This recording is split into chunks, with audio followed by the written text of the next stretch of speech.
Year 2149, the sky opened above New York City. No sound, no warning, no explosion, only light. Millions of people looked up and froze. A giant black object stood in the clouds like a dead moon watching Earth in silence. Then every screen on the planet turned. Black phones stopped working, cars stopped moving, satellites vanished, and one message appeared across the world. "We are dying." Panic spread instantly. Some people prayed. Some people rioted. Some people believed it was the end of humanity. Military jets surrounded the object for 6 hours. Then all communication with the pilots disappeared. Not destroyed, gone like they had never existed. President Warren ordered every major city to shut down. People hid underground. Borders collapsed. The internet became a battlefield. Of fear, but in Chicago, 17-year-old boy named Ethan Cole saw something nobody else saw. Every night at exactly 3 a.m. a strange signal appeared on his old radio. Not music, not static, a voice, soft, broken, almost human. "Please help us," Ethan recorded the signal for weeks. Nobody believed him, until the night the signal changed.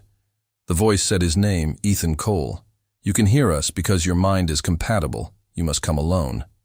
That night, Ethan followed coordinates hidden inside the radio frequency. Path led outside the city into an abandoned forest, where the military had sealed off an old research base. The gates were destroyed. The guards were missing. Inside the underground lab, Ethan found something impossible. An alien, tall, thin, covered in silver. Skin that moved like liquid metal. Its blue eyes glowed in the darkness, but the creature was weak, dying. The alien introduced itself as Kale. Kale explained that his species, called the Ornis, had crossed galaxies searching for survival. Their sun had collapsed. Their world was gone. Earth was the only planet with an energy source capable of saving their race, but humans attacked first. The governments thought the Ornis came to invade. War had already started in space, above Earth.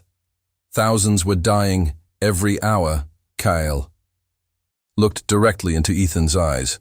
"We never came to conquer you. We came to ask for help."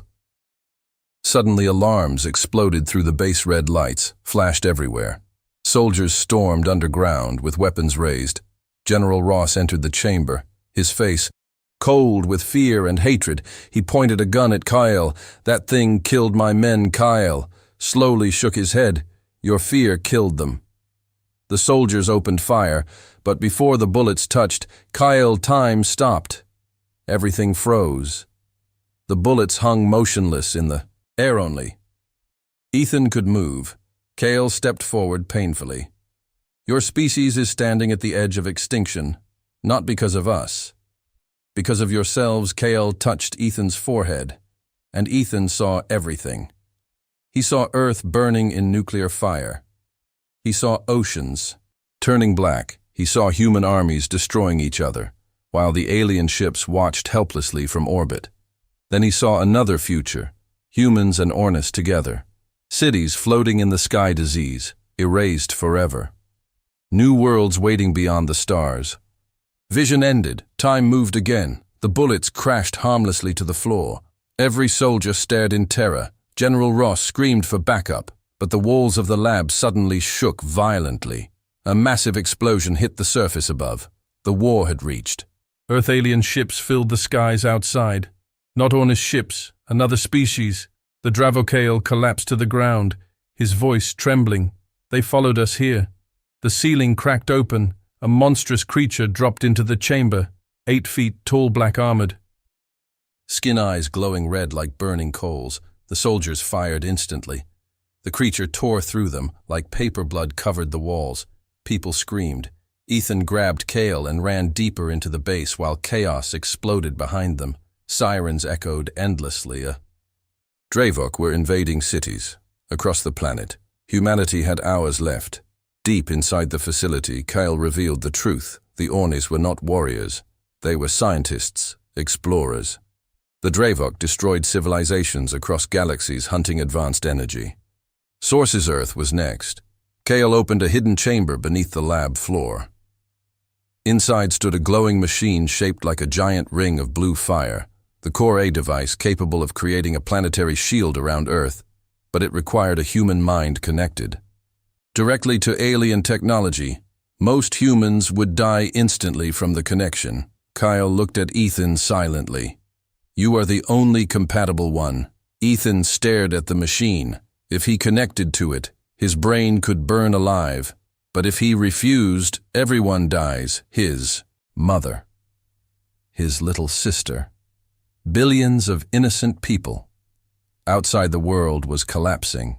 Cities burned, jets fell from the sky, governments disappeared in hours. Ethan took a deep breath, then stepped toward the machine. Kyle placed a hand on his shoulder.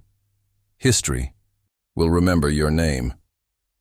The core-activated blue energy exploded across the chamber. Pain ripped through Ethan's body like fire tearing apart his soul. He screamed as memories flooded his mind. Not only human memories, alien memories. Millions of years. Of history worlds lost to darkness. Children crying beneath dying stars. Entire civilizations erased by the Dravok. Ethan felt every death, every fear, every hope. Then suddenly, silence. A massive pulse erupted from Earth into space. The sky turned blue across. The entire Planet A shield formed around Earth like a glowing ocean of light. Dravok ships slammed into the barrier and exploded instantly.